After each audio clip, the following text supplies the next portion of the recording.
What does perfect even mean?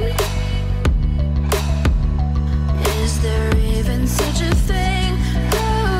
Ooh, can we switch up all the rules? So yeah, basically I've been asked to talk to you about how at Payfit we built an AI-driven culture, starting almost from scratch. My leaders here think he'll agree with that. So really I will take you through the journey and through the real steps that we observed internally. Really briefly, I'm Alex. I'm AI Ops at Payfit, quite a new name for a position. And basically I was involved in all these journey, in all these steps. So well, the first one, quite easy, is get started. And actually I will end up my talk with the same advice, get started. Well, that's it. No, to be more precise, this is how we started the stuff at Payfit. Basically, the three main key learnings that we've had is being focused, starting from the top, and thinking impact first. So I'll get into details in the three of them. Focused, I was almost starting alone as a full-time equivalent for Payfit, a company of 700-800 people. And we've had only 2 expert ICs, 1 business expert, and 1 Guilain, one of our co-founders, who was heavily involved. So we really started, the 3 of us, in implementing AI at Payfit. We did that with the sponsorship of Sylvain, who's our CPO, and really we wanted to well, first get our whole leadership involved in that and convinced about the technology. So we did some workshops. We did 2 workshops only with our executive committee, where we brought partners, we brought external intervenants to really discuss. And the idea here was to make sure we lay the ground for all the execs to have the same knowledge about the basis of the technology. We wanted them to be aware of what it will bring to the table, what it will mean for their teams, for our organization, and that way they would be, well, the great levers for us to then diffuse within their teams. And impact first, at Payfit we were in a context that I guess a lot of you are aware of with the scale up in the tech industry. We were not able to say, okay, let's put 500K on the table and just do whatever we want. So we really look for impact first. Sylvain and Thomas from Gorgias had a talk earlier. The CS and the support department was really our first focus because they deal with a lot of text, they deal with a lot of stuff, which was really good for the boom of generative AI and entering for that. So having this, we managed to launch 1 project that got us to about 50 recurring users and 1 really flagship project that was quite fast, impactful, and transforming 1 team, the CS department. And so from that, these are the 2 next steps that are really critical. The second one about taking off. It's how did we get from 50 people to 150, 200 users and scattered across the organization. It's not just 1 team, it's plural.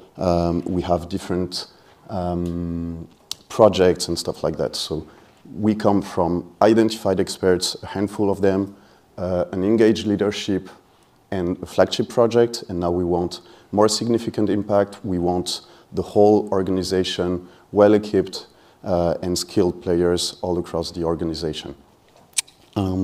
Yeah, about engaged leadership, again, I want to stress that it's super important. Why? Because they will then free time from their team. They will, well, encourage people in having, we work with OKRs, and the leaders are the ones who will accept OKRs from their team or discuss with them and encourage them in putting OKRs that go in the sense of using AI, of thinking about how can I integrate AI within our product, within our operational. And so, yeah, the taking off phase, it really relies on 2 different pillars that are key. The first one was evangelization, and everything that I say here is on our context at Payfit, but I'm pretty sure that regardless of the company, of your context, of your means, there are stuff that can be applicable. And yeah, so for us, we've tried to increase the technology awareness across the organization. So we did stuff like something that we called AI Connect Week. That was a full week where we had, I think, about 10 or 15 conferences from either internal players discussing and showing what they did, also external partners that would explain. I think Revo was here at this time, and showing us the trends in the industry and what it will bring, so that everyone get a first sense and get this desire to learn more. We also did we work on the 360 learning platform. We did a custom training. Quite important to say custom because the generic off-the-shelf training, they can either be super long to absorb or they way too generic for you to then action them. And I remember working on that. In my opinion, there are 4-5 tips that everyone should know about AI, and it's a bit, how do you prompt? And this, again, you have to train, you have to test, you have to learn. And so we did something specific about that. You need to understand how an LLM build their answer.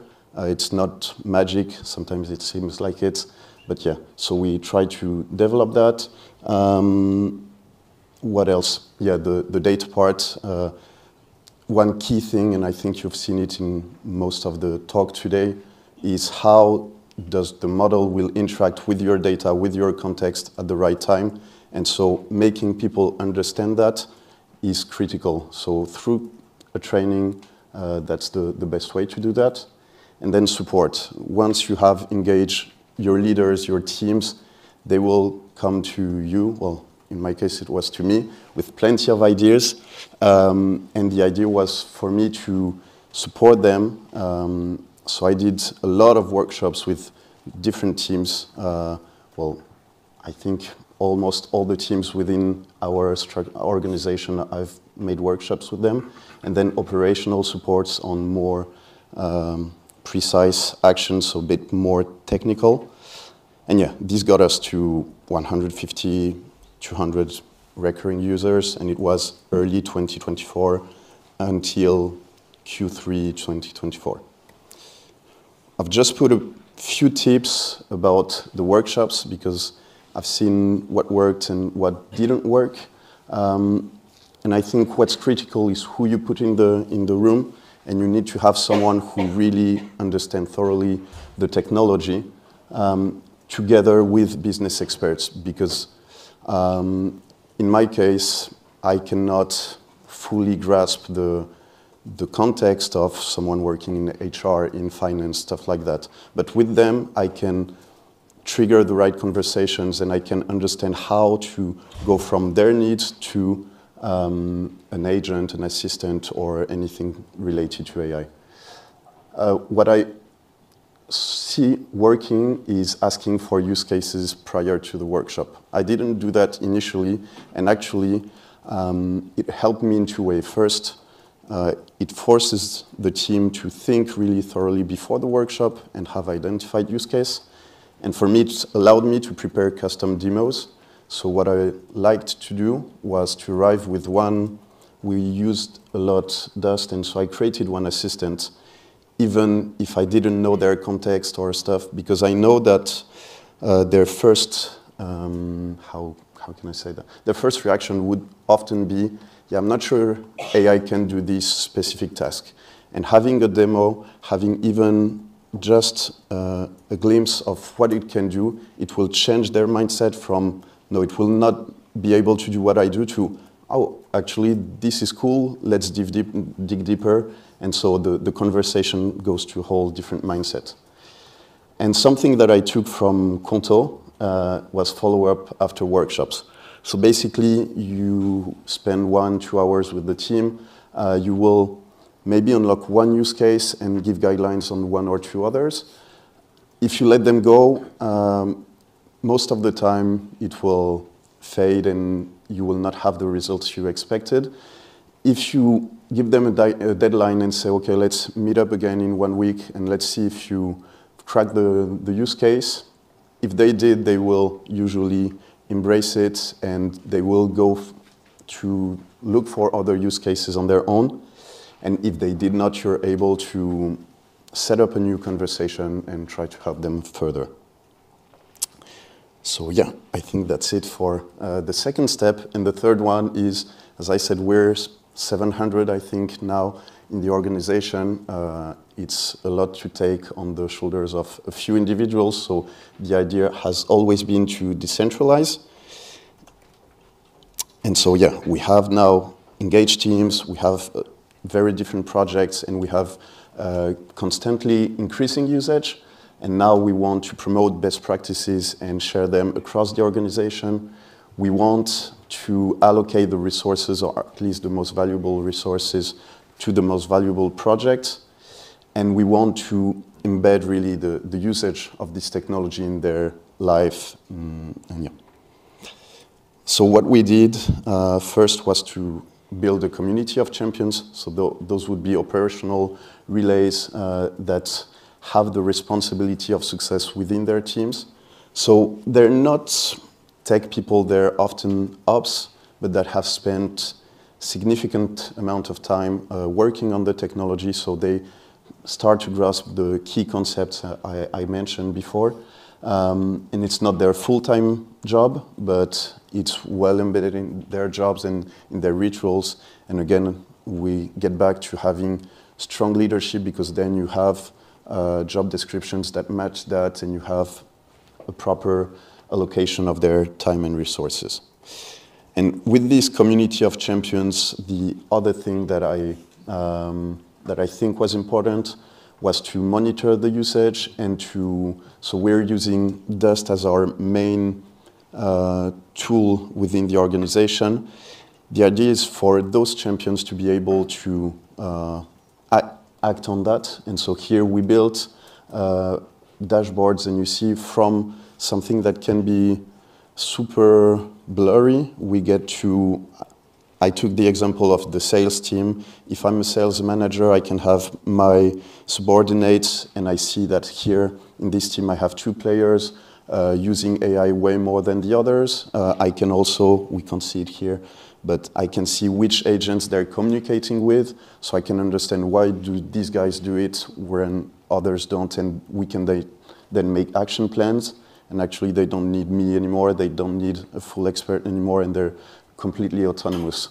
So yeah, that got us then to, I think now we have 150 daily users on the technology. We have over 60% of the organization that is using AI weekly. We have impact across very different teams. I just put one example here, but for example, the sales, they had to do this account mapping. That was done in 7 to 10 minutes. Now it's done in seconds. Have plenty of other examples. Yeah. One thing that I didn't mention, but that's also another way of the journey, is here we have a culture of AI, and we dedicated a small team into trying to not only impact our operational processes, but also how can we leverage that to change the lives of our users and support them better. And so we created a chatbot powered by AI that is called Payfit Copilot. And now we have, well, I think it's not even 75% plus of our admins who have used Payfit Copilot in the 3 countries we deliver in. We have over 1,000 messages exchanged on the platform every day. And the impact of that was the operational workload was really, really drastically reduced thanks to an initiative like that. So yeah, basically in a year and a half, we've succeeded to go from almost 0 capabilities and skills in this technology to well, something quite embedded and quite impactful for our organization.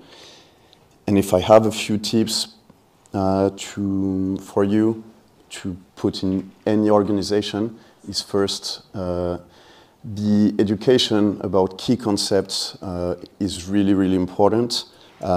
Sometimes this technology seems like magic, and that's a dangerous thought, because first it can, well, have damaging impact to your teams, to your work, if you don't have a critical mind on the answers you get. And to have this critical mind, you need these key concepts of why does it answer like that, where did it get the data, what kind of data, and so this is really key. It can be deceptive. As I said, I've seen a few players who would not pursue because they started to work with it, and they will say, okay, the results are super poor, I will just leave it. If you understand again how to prompt, how to use the data, how to leverage it, you will get way better output from the LLMs, and so better outcomes for you. Keeping your community of champions engaged and motivated, and provide them the right tools. As I said, with this small dashboard, it's incredible the shift that it has done, because every week they could gather all the sales leader and try to find new ways of doing stuff. They could activate the right people, and so that helped them grow really, really. And always encourage them to test stuff, we reduce the friction of all, I would say, procurement processes and stuff like that for a while, to be able to let people work with that. And yeah, as I said, shouldn't be tech profiles. It's quite easy to understand this technology. And so if you have a desire to learn, you should be good with that. And build where it's needed, or I should have said build where it's coming for you, because to be honest, in my opinion, you need to be flexible. In an organization like ours, where we didn't have a lot of expertise already, there was no question. Wherever we put it, we would have impact, and we would have a return on investment. So be flexible, be with the ones that are the most engaged, and if you see someone who's starting to get excited with it, just get excited with them, and then you'll have time to prioritize on phase 2, phase 3, but start by going with the flow. And yeah, then monitoring your tool to be able to adjust your strategy and try to adjust. And as I said, I will finish with one single advice: is get started. I don't think there's anything else to do. So yeah, I've put a few resources here. We've written a couple of articles early in the journey. If you want to read them, I try to keep it short so that we can have a small time for Q&A and for those who want to know more about Payfit. But apparently you all know Payfit now, so all good. Thanks for listening.